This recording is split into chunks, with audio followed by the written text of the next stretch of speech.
வணக்கம். இன்றைக்கி நம்ம பார்க்க போகிற சமையல் என்னென்னு பார்த்தீங்கன்னா, ஒரு 2 ரெசிபி தான் பார்க்க போகிறோம். ஃபஸ்ட்டு கம்மன் மணக்கிற மாதிரி ஒரு காளான் பிரியாணி, அதுக்கு தொட்டு சாப்பிட்ற மாதிரி ஒரு சூப்பரான பிளெயின் குருமா, வறுத்தரைச்ச பிளெயின் குருமா, ரெண்டுமே நல்லாயிருக்கும். ஸோ வாங்க இந்த பிரியாணியும் குருமாவும் எப்படி செய்யலாங்கிறத பார்க்கலாம். ஒரு மிக்ஸி ஜார் எடுத்துக்கலாம். அதில் ஒரு கைப்பிடி அளவுக்கு புதினா சேர்த்துக்கலாம், 3 பச்சை மிளகாய் சேர்த்துக்கலாம், ஒரு சின்ன விரல் துண்டு அளவுக்கு இஞ்சி பொடியாக கட் பண்ணி வச்சுருக்கேன், அதையும் சேர்த்துக்கலாம். இது கூடவே 10-15 பல் பூண்டு சேர்த்துக்கலாம். இது பொடி பல்ல இருக்கிறதுனால நான் 15 எடுத்துருக்கேன். பெருசாக இருந்தால் நீங்கள் கம்மியாகவே எடுத்துக்கலாம். பூண்டு அதிகமாகவும் இஞ்சி கம்மியாகவும் எடுத்துக்கோங்க. இதுதான் அளவு. இதை நல்லா நைஸாக அரைச்சிக்கலாம். இப்போ ஒரு குக்கர் எடுத்துக்கலாம். தேவையான அளவுக்கு எண்ணெய் விட்டுக்கலாம். நான் வெறும் எண்ணெய் மட்டும்தான் நெய் சேர்க்குறேன். நெய் சேர்த்திங்கன்னா நல்லாயிருக்கும். இப்போ இதில் பார்த்தீங்கன்னா பிரியாணி அரிசி, அதாவது பாசுமதி அரிசி எடுத்திருக்கேன். நல்லா 200 கிராம் அளவு. இது 1/4 கிலோ அளவு இருக்கும். நான் அந்த 200 ml 250 ml பிடிக்கிற டம்ளரில் எடுத்திருக்கேன். இது 1/4 கிலோ அரிசி கரெக்டாக வரும். இப்போ இது நல்லா ஒரு 20 நிமிஷம் ஊற வச்சுருக்கேன் தண்ணி ஊற்றி. இப்போ எண்ணெய் சூடாயிடுச்சு. சோம்பு, பிரியாணி இலை, கல்பாசி, ஒரு அன்னாச்சி, அதாவது இந்த ஸ்டார் அனீஸ்ன்னு சொல்லுவாங்களா, அது 2 ஏலக்காய், 2 துண்டு பட்டை சேர்த்துக்கலாம். இது கூடவே 2 கிராம்பு சேர்த்துக்கலாம். இப்போ எல்லாமே நல்லா பொரிஞ்சிருச்சு. மீடியம் சைஸாக ஒரு பெரிய வெங்காயம் நீளமான இருக்கிறத சேர்த்துக்கலாம்.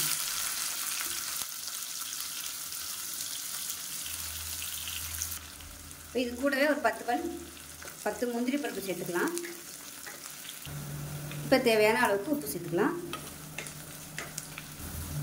இப்போ வெங்காயம் நல்லா வதங்கிடுச்சு. இந்த ஸ்டேஜில் நல்லா மீடியம் சைஸாக ஒரு 3 தக்காளி சேர்த்துக்கலாம். நான் ரொம்ப கொடியாக நறுக்கல, பெருசாக தான் நறுக்கிடுச்சு. இப்போ தக்காளி நல்லா மசிய ஆரம்பிச்சிருச்சு. இதில் நல்லா 1 டேபிள் ஸ்பூன் மிளகாத்தூள், 1/2 டேபிள் ஸ்பூன் தனியாத்தூள், 1/4 டேபிள் ஸ்பூன் கறி மசாலா தூள் சேர்த்துக்கலாம். இப்போ பொடியெல்லாம் சேர்த்து நல்லா வதக்கியாச்சு. இப்போ நரைச்சி வச்சுருந்த இஞ்சி, பூண்டு, புதினா, பச்சை மிளகா பேஸ்ட்டை சேர்த்துட்டு நல்லா வதக்கி விட்டுக்கலாம். இப்போ பார்த்தீங்கன்னா மசாலா நல்லா வதங்கிட்டு இருக்கு. இன்னுமே நல்லா வதங்கட்டும், பச்சை வாசனை போக. அதுக்குள்ளே பார்த்தீங்கன்னா நான் இந்த கிளாஸில் தான் அரிசி எடுத்திருக்கேன். ஸோ இந்த கிளாஸில் நான் 2 டம்ளருக்கு தண்ணி வைக்கிறேன்.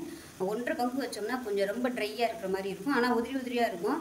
கொஞ்சம் சாஃப்டாக வேணும் அப்படின்னு நினச்சிங்கன்னா நீங்கள் 2 டம்ளருக்கு வச்சுக்கோங்க. இப்போ இந்த டம்ளரில் 2 டம்ளர் தண்ணி எடுத்திருக்கேன். இது நான் மிக்ஸி இருந்த தண்ணி கொஞ்சம் அலசி எல்லா தண்ணியும் சேர்த்து 2 டம்ளருக்கு வச்சுருக்கேன். இப்போ இது நம்ம சூடு பண்ணிக்கலாம். இது நல்லா வதங்குறதுக்கு அது நல்லா சூடாக தண்ணி.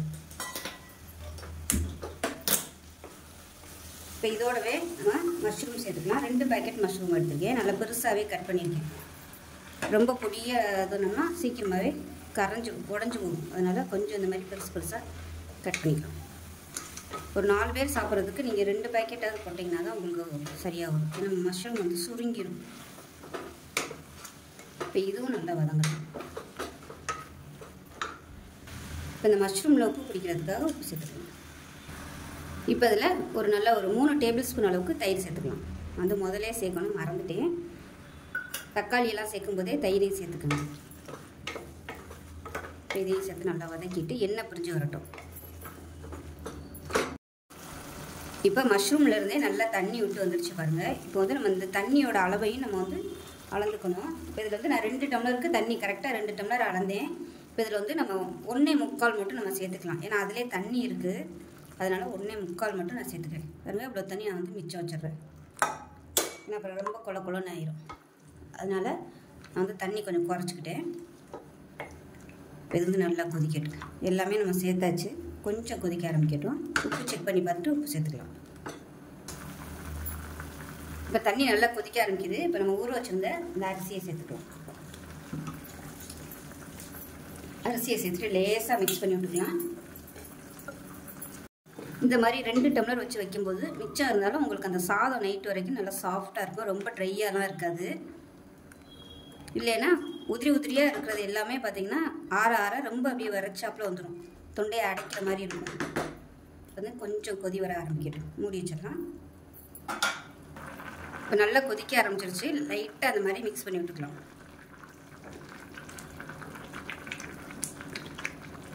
மிக்ஸ் பண்ணி விட்டுட்டு மூடி வச்சிடலாம். ஏலாப்பில் லாஸ்ட்டாக கொஞ்சம் புதினா இலை சேர்த்துட்டு நெய் இருந்தால் நெய் சேர்த்துக்கணும். விசில் போட்டுட்டு 2 விசில் விட்டிங்கன்னா போதும். 2 விசில் விட்டுட்டு ஸ்டீம் போனதுக்கப்புறம் பார்க்கலாம். இப்போ எப்படி இருக்குன்னு பார்க்கலாம். நல்லா சூப்பராக வந்துச்சு, நல்ல வாசனையாக இருக்குது. ஒரு தடவை நல்லா அப்படியே மிக்ஸ் பண்ணி விட்டுக்கலாம். அவ்வளோதான், அருமையான நல்லா கம்மன்னு மணக்கிற காளான் பிரியாணி ரெடியாகிடுச்சு. ஒரு பேன் எடுத்துக்கலாம். ஒரு 2 டீஸ்பூன் அளவுக்கு எண்ணெய் விட்டுக்கலாம்.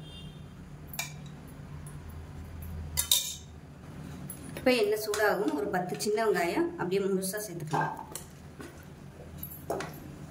அது கூடவே 1 டேபிள் ஸ்பூன் வர கொத்தமல்லி, அதாவது தனியா விதை சேர்த்துக்கலாம்.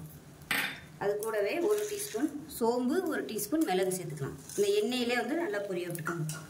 அதே மாதிரி 1 டீஸ்பூன் போல் சீரகம். இது எல்லாத்தையும் நல்லா வதக்கி விட்டுக்கலாம். 1 டீஸ்பூன் கசகசா சேர்த்துக்கலாம். அது கூடவே ஒரு 10 முந்திரி பருப்பு சேர்த்துக்கலாம். இது கூடவே ஒரு சின்ன பீஸ் வந்து பொடியாக கட் பண்ணியிருக்கேன் இஞ்சி துண்டு, அதையும் சேர்த்துக்கலாம். 5லேருந்து 6 பூண்டு பல் சேர்த்துக்கலாம். சின்னதாக கல்பாசி, கொஞ்சமாக பிரியாணி இலை, 2 இலை, கொஞ்சமாக புதினா இலை. இது கூடவே 10 வரமிளகாய் சேர்த்துக்கலாம். அதோடவே மெஷரிங் கப்பில் ஒரு 1/2 கப் வர மாதிரி துருவன தேங்காயும் சேர்த்துக்கலாம். இப்போ இது எல்லாமே நல்லா வதங்கிடுச்சு. இது வந்து கேஸ் எல்லாம் மாற்றிட்டு ஆற விட்டுட்டு நல்லா நைஸாக அரைச்சிட்டு பார்க்கலாம். இப்போ ஒரு பேன் எடுத்துக்கலாம். நான் வந்து குக்கர் தான் எடுத்திருக்கேன், குக்கரில் வைக்க போகிறேன். இப்போ தேவையான அளவுக்கு எண்ணெய் விட்டுக்கலாம். எண்ணெய் சூடாக இருந்து ஒரு ஏலக்காய், சின்ன துண்டு பட்டை, 2 கிராம்பு சேர்த்துக்கலாம். அது கூடவே கருவேப்பிலை சேர்த்துக்கலாம். இப்போ அதில் மீடியம் சைஸாக பெரிய வெங்காயம் நீளமான நறுக்குனதை சேர்த்துக்கலாம்.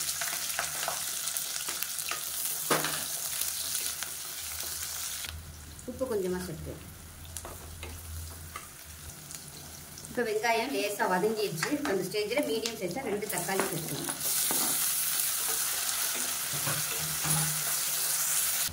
தக்காளி நல்லா மசிஞ்சு வந்துடுச்சு. 1/4 டீஸ்பூன் மஞ்சள் தூள், மிளகாத்தூள் ஒரு 1/2 டீஸ்பூன் போல் சேர்த்துக்கலாம்.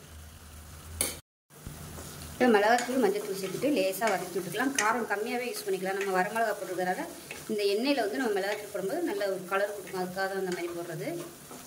இப்போ இதையும் சேர்த்து நல்லா வதக்கியாச்சு. நம்ம அரைச்சி வச்சுக்கிட்டு அந்த பேஸ்ட்டை வந்து சேர்த்துக்கலாம்.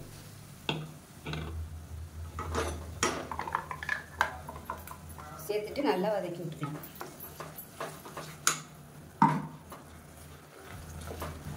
இப்போ பார்த்தீங்கன்னா நல்லா அப்படியே எண்ணெய் பிரிஞ்சு வந்துருச்சு பாருங்கள். இந்த மசாலா வந்து இந்த அளவுக்கு நல்லா வதக்கி விட்டுக்குங்க. அடி பிடிக்காமல் மீடியமான ஃப்ளேமில் வச்சு வதக்கி விட்டுட்டு இப்போ மிக்சியிலேருந்து அலசினா அந்த தண்ணியை சேர்த்துக்கலாம். சேர்த்துட்டு இப்போ தேவையான அளவுக்கு தண்ணி சேர்த்துக்கலாம். இப்போ நான் வந்து ஃப்ளாஸ்கில் தண்ணி சூடாக இருக்கிறதுனால சுடு தண்ணி சேர்த்துக்கிறேன். நீங்கள் வந்து சூடு பண்ணிவிட்டு சேர்த்துக்கோங்க. எப்பயும் சொல்கிற மாதிரி மசாலா வந்து நல்லா வதக்கியிருக்கும். இந்த ஸ்டேஜில் பச்சை தண்ணி ஊற்றுனீங்கன்னா உங்களுக்கு டேஸ்ட் வந்து மாறிடும். அப்படியே சூடு வந்து அடங்கிடும். திருப்பி வந்து அது சூடாகும்போது டேஸ்ட்டு மாறும். அதனால் எப்போயுமே இந்த மாதிரி நல்ல சூடான தண்ணி சேர்த்திங்கன்னா உங்களுக்கு அந்த ஹீட் வந்து மெயின்டெனன்ஸ் ஆகும். இப்போ பாருங்கள், இந்த அளவுக்கு நான் திக்னஸ் வச்சுருக்கேன். ரொம்ப வந்து தண்ணியாக வைக்கலை, கெட்டியாக தான் வச்சுருக்கேன். கலந்து விட்டுட்டு உப்பு செக் பண்ணி பார்த்துட்டு சேர்த்துக்கலாம். உப்பு கம்மியாக இருக்குது, கொஞ்சமாக சேர்த்துக்கலாம். ரொம்ப கெட்டியாக இருந்துச்சுன்னா தண்ணி சேர்த்துக்கோங்க. ஏன்னா நம்ம முந்திரி பருப்பு கசகசாலாம் சேர்த்துருக்கோம். இதை நீங்கள் தண்ணியாக வைக்கிறதுனாலும் வச்சுக்கலாம்.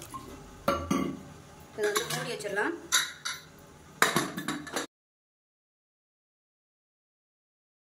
இப்போ இதை மூடி வச்சாச்சு. ஒரு 4 விசில் விட்டுட்டு ஸ்டீம்லாம் போனதுக்கப்புறம் பார்க்கலாம்.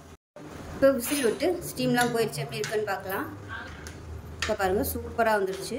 இட்லி, தோசை, சப்பாத்தி எல்லாத்துக்குமே அருமையாக இருக்கும். ரொம்ப சிம்பிளான ஒரு குருமா ரெடி பண்ணிட்டோம்.